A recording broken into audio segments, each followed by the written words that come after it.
kú dédé àsìkò yìí láti BGI TV bàbá gbàgede ìmọ̀ TV Olúwatóbilọ́ba Fásùgbà ló ń kàròyìn ṣáájú ẹ̀gbọ́n kókó tó wà níròyìn náà. Ọ̀gá ọmọ ogun orílẹ̀ ti Nàìjíríà ti ké sí àwọn ọmọ ológun láti máa ṣàmúlò gbogbo ìsapá tó bá wà nílẹ̀ kí wọ́n fi gbógun ti àwọn agbésùnmọ̀mí.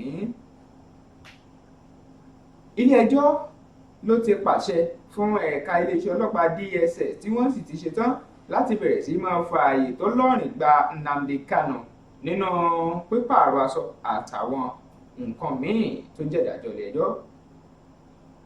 Pásítọ̀ kan ó jí kátólíìkì ìyẹn àlùfáà kátólíìkì kan gbé, bẹ́ẹ̀ ló rawọ́ ẹ̀bẹ̀ sọ́lọ́run pé kó dáríjì òun. Ìjọba ìpínlẹ̀ Ògùn ló ti ráwọ́ tó àwọn 64 láti lọ farasin kú ọba lórí ṣíṣègbọ̀nsẹ̀ síta gbangba. Kí n tó mẹ́kúnrẹ́rẹ́ ìròyìn yẹn wá, ẹ má gbàgbé o láti lọ sójú òpó YouTube wa, ẹ tẹ bàbá gbàgede ìmọ̀ TV, ẹ subscribe, ẹ tẹ aago ìránnilétí kẹ́ ẹ tún share fáwọn ẹlòmíín. Lọ́wọ́ kan náà ẹ bọ́ sójú òpó ti Facebook, ẹ tẹ gbàgede ìmọ̀ with Aláwìyé Adébáyọ̀. Lórí ti Instagram wa ẹ tẹ gbàgede ìmọ̀ _22. Ẹ̀rọ ìbánisọ̀rọ̀ tó wà lọ́wọ́ ìsàlẹ̀ amóhùnmáwòrán yẹn gan-an lẹ́tẹ̀ẹ̀tẹ̀ fi kàn sí yàrá àpolongo ọjà wa. Ìròyìn ọ̀hún rèé lẹ́kùnrẹ́rẹ́. Ọ̀gá ọmọ ogun orí ilẹ̀ ti Nàìjíríà tá a mọ̀ sí ọ̀gágun Farouk Yahaya ló ti bẹ̀rẹ̀ sí pàrọwà fáwọn ọmọ ológun kan láti rí i dájú pé wọ́n ń ṣàmúlò gbogbo àǹfààní tó bá wà nílẹ̀ kí wọ́n fi gbé pẹ́rẹ́gì ìjà kaná pẹ̀lú àwọn agbésùnmọ̀mí lórílẹ̀‐èdè Nàìjíríà.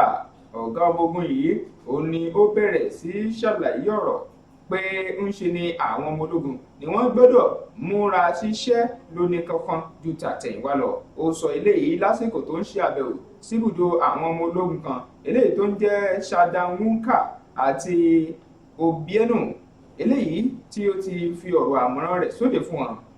Ọ̀gágun Yahaya òun ló ṣàlàyé pé àtìlẹ́yìn tó gbọngbọ́n yóò bẹ̀rẹ̀ sí tún ní máa túbọ̀ wà fáwọn tí wọ́n jẹ́ ọmọ ológun, léyìí tí yóò mú kí iṣẹ́ wọn láti gbógun ti àwọn agbésùnmọ̀mí ó lè jẹ́ ọ̀nà rọrùn fún àṣeyọrí ńláńlá eléyìí tó wà ní àfojúsùn wọn.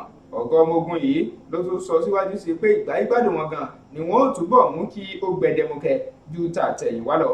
Ọ̀gágun Yahaya bẹ́ẹ̀ ló tún gbóṣùbà rabandẹ̀ fún ọba aláyé kan ẹni tí í ṣe Emir Bauchi Alhaji Dr. Rilwan Sulaiman Adamu fún akitiyan àti bí wọ́n ṣe ń fi ọwọ́ ti iléeṣẹ́ ológun nípa kíkọ́wọ́ tì wọ́n fún ìlọsíwájú tó tún fi mọ́ àwọn tí ó jẹ́ ẹ̀ṣọ́ aláàbò yòókù ní agbègbè náà láti lè fi dájú pé ìtẹ̀síwájú ó ń dé bá iṣẹ́ táwọn ọmọ ológun ṣe.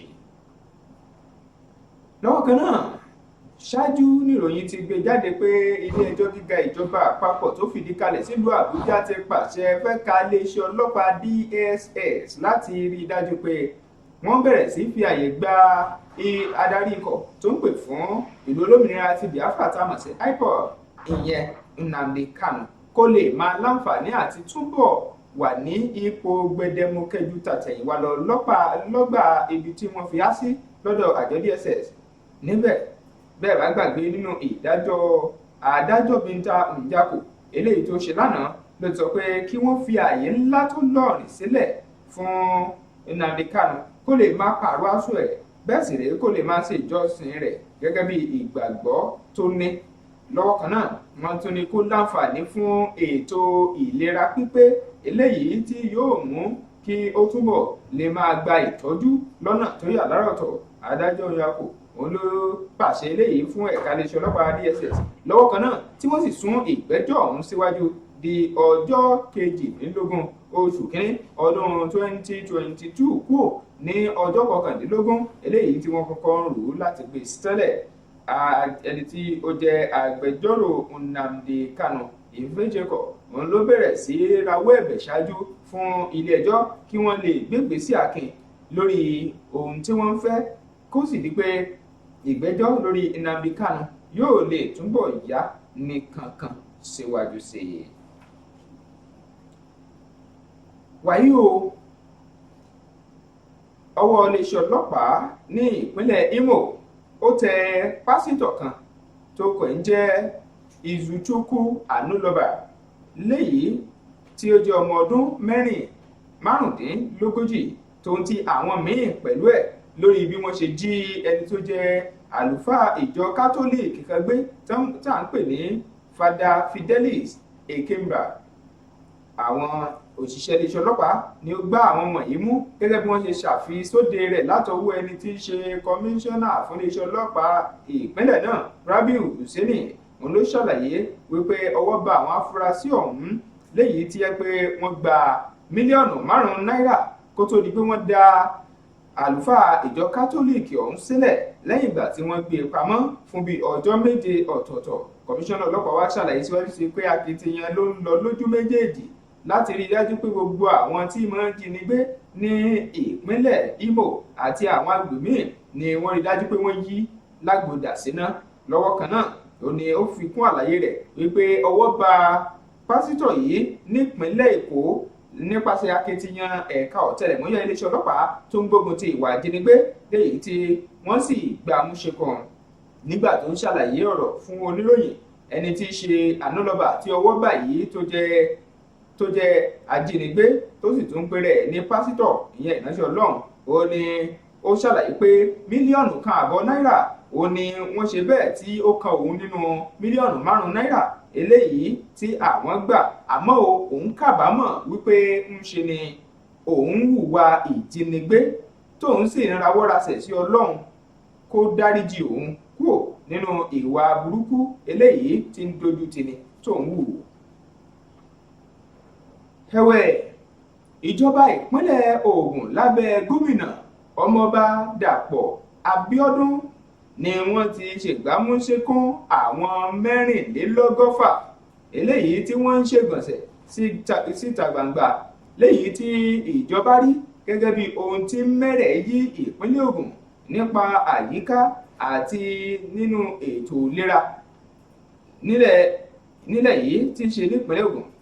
Wọ́n á ṣàlàyé síwájú sí pé ọwọ́ bá àwọn wọ̀nyẹn lórí ọ̀nà pé ìjọba ń gbìyànjú àti rí i dájú pé ìmọ́tótó wà, bẹ́ẹ̀ sì rí àyíká tó dúró re tí kò sì ní ìpèníjà bú lórí ìlera táwọn èèyàn ní. Àwọn tí wọ́n gbá mú ọ̀hún lára wọn ni a ti rí 82 eléyìí tí wọ́n wá láti agbègbè Mòwe Ìbàfò níjọba ìbílẹ̀ Ọbáfẹ́mi Owódé. Lọ́wọ́ bá ẹni tó jẹ́ olùdámọ̀ràn pàtàkì sí gómìnà ìpínlẹ̀ Ògùn ọmọọba Dàpọ̀ Abíọ́dún lórí ọ̀rọ̀ àyíká àti lórí ọ̀rọ̀ ṣíṣe ìmọ́tótó àwùjọ ìyẹn Ọlá Ọ̀rẹ́sànyà. Wọ́n ní ó ṣàlàyé pé àwọn ọ̀daràn náà ni wọ́n mọ̀ gbámúṣekún tí wọ́n sì fẹ́ fi rí i dájú pé wọ́n fojú wọn winá òfin kí wọ́n lè mọ ohun tó yẹ láti máa ṣe fún ìdàgbàsókè ìpínlẹ̀ Ògùn. Rótìmí Ọdúnníyì tó jẹ́ ọ̀gá àgbà ìsọfúnni nínú ẹ̀ka tó ń rí sọ̀rọ̀ àyíká náà fàtẹ̀jáde léde. Níbẹ̀ ló ti ṣàlàyé pé Ọ̀rẹ́sànyà ṣàlàyé pé àwọn tí ọwọ́ bà yìí ni wọ́n ti jẹ́ kí wọ́n farasin kú ọba láti lè fi kẹ́kọ̀ọ́ pé kò í ṣe tó tọ́ láti máa ṣe ìgbọ̀nsẹ̀ sí gbangba òde. Ó wá rọ àwọn èèyàn lú láti máa ṣàmúlò àwọn ibùdó ìgbọ̀nsẹ̀ eléyìí tíjọba ti gbé kalẹ̀ ní ìpínlẹ̀ Ògùn àti àwọn eléyìí tó wà ní àyíká wọn léyìí tí wọ́n fi lè wá gbódẹ́kun mímáa ṣe ìgbọ̀nsẹ̀ síta gbangba.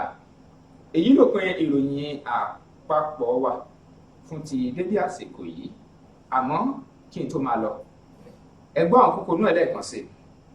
Mo ti kà á fún yín pé ọ̀gá ọmọ ogun orí ilẹ̀ ti Nàìjíríà tá a mọ̀ sí ọ̀gágun Farouk Yahya ti pàrọwà tọ́lọ́rìn fáwọn ọmọ ológun láti máa ṣàmúlò gbogbo àǹfààní tó bá wà nílẹ̀ kí wọ́n lè fi gbé pẹ́rẹ́gì ìjà kaná pẹ̀lú àwọn agbésùnmọ̀mí.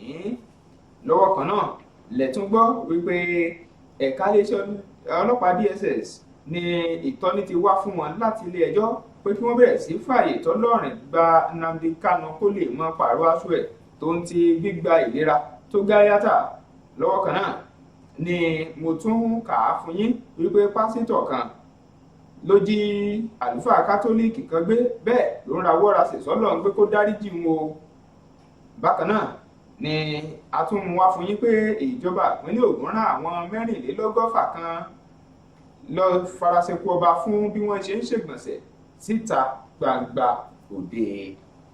Kí n tó máa lọ, ẹ má gbàgbé o pé lójú òpó ayélujára wa wọ̀nyí kẹ́ ẹ tẹ̀lé wa lójú òpó ti YouTube, ẹ tẹ Bàbá Gbàgede Ìmọ̀ TV, lẹ́yìn náà ẹ subscribe kẹ́ ẹ sì like ẹ, kẹ́ ẹ tún wá tẹ aago ìránnilétí, ẹ pín fáwọn ẹlòmíì lọ́wọ́ kan. Ẹ bọ́ sójú òpó Facebook, ẹ tẹ Gbàgede Ìmọ̀ with Aláwìyé Adébáyọ̀, lórí ti Instagram ẹ tẹ Gbàgede Ìmọ̀ _22. Ẹ̀rọ ìbánisọ̀rọ̀ ṣàlẹ̀ gan lẹ́lò láti máa fi kàn sí yàrá ìpolongo ọjà wa níkànnì BGI TV, Bàbá Gbàgede Ìmọ̀ TV. Olúwatóbilọ́ba Fásùgbà ló kàròyìn. Ẹ ṣeun o, orí ìgbà kan náà.